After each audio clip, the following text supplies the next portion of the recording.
Welcome to your Friday Fitness.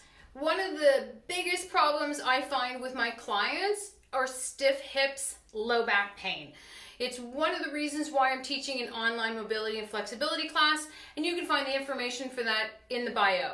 So for today, what we want to look at is alleviating some of the pressure in the low back, and what we're going to do is stretch out your hips and focus on engaging the glutes in order to have better mobility in your hips. So let's take it down to the mat and I'll show you where we get started and how to go through each one of these exercises. Our first exercise is a hip flexor stretch, and very simply what you're going to do is start on the knees. You're going to lift and bring your one leg forward and think about all things 90-degree angles. So the leg we're working is actually the knee that's on the floor. So for that matter, I'm going to change feet so you can see this leg. So when we look at shifting the weight, your weight is through the body down into the knee. If you need to, roll your mat up in order to cushion that a little bit. And if you need something for balance, you can do that, of course. So the foot comes forward, your ankle is directly below your knee. The shoulders, hips, and knees are in line. And then what we're going to do from here is a pelvic tilt. Now, for some of you, when you're trying this, you're probably feeling a stretch automatically through your hip flexor in the front of the thigh. What happens for a lot of people with your low back pain is you have an interior pelvic tilt. This creates a problem because it pulls on the low back and the muscles, and your butt doesn't engage and the quads get too tight, mostly because we're sitting all day.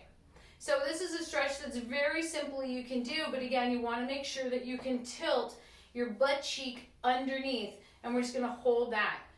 When we release, of course, you're just going to tilt from the hip and then switch sides. And then again, same idea. You're going to tuck that tailbone under, keep your rib cage lifted, shoulders are back, breathe and hold. You can hold this stretch for up to 5 minutes. All right, we're going to release that. So as we go forward, we're going to go into the actual pelvic tilt with a glute bridge lift.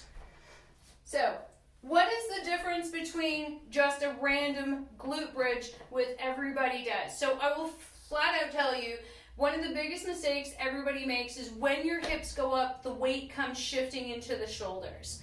What we want to do before we go up is tuck your tailbone under. So you're tilting. So think about your tailbone comes up and your low back presses down into the mat. Now, you're going to press your feet down into the floor. When you go up, imagine you're pulling your bum towards your heels. Anchor your arms down and lift. Keep that tilt so your butt engages. And that's what we want. Make sure your feet, knees, everything are straight as you breathe and press out. Every time you go up, imagine you're pulling your bum towards your feet. That keeps the weight in the legs, it keeps your bum working, and it keeps the weight out of the head and the shoulders. So you can do anywhere from 1 to 15. It depends on how strong you are and how much work is required. So we're going to pull our knees up, come to the side, and we're going to do the 90-90 stretch next. So place your hands behind. Place your feet shoulder width apart, and all you're going to do is drop, pull up, and drop. Now, you're going to find your butt crawls forward as you're going to see me come on my mat. So bring your bum back, readjust as you need to. Now, if you want to advance that a little bit, place your hands, work on the core strength, and side. And side. Perfect. And come back. And again, 1 to 10, depending on where your fitness level is.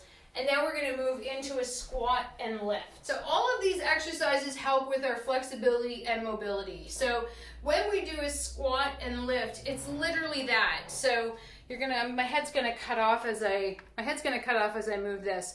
But ideally we want to see what my body's doing, not what my face is doing.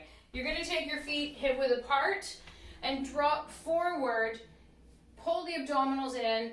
Place your hands. If you need blocks, put your hands on blocks. And then we're just going to shift side to side. Loosening up the hips a little bit. And then all we're going to do is squat. Easier said than done.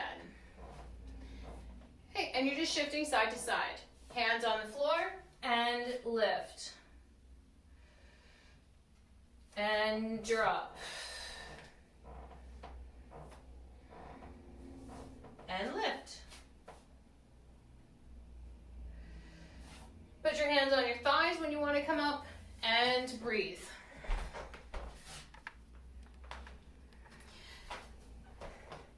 Those are some of the basic exercises to help with your mobility and flexibility and your hip and get rid of that low back pain.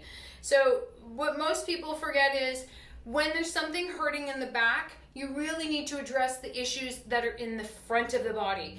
So do this sequence a couple of times throughout the next, 1 or 2 times per week for the next couple weeks. Post in the comments below if you have any questions or comments.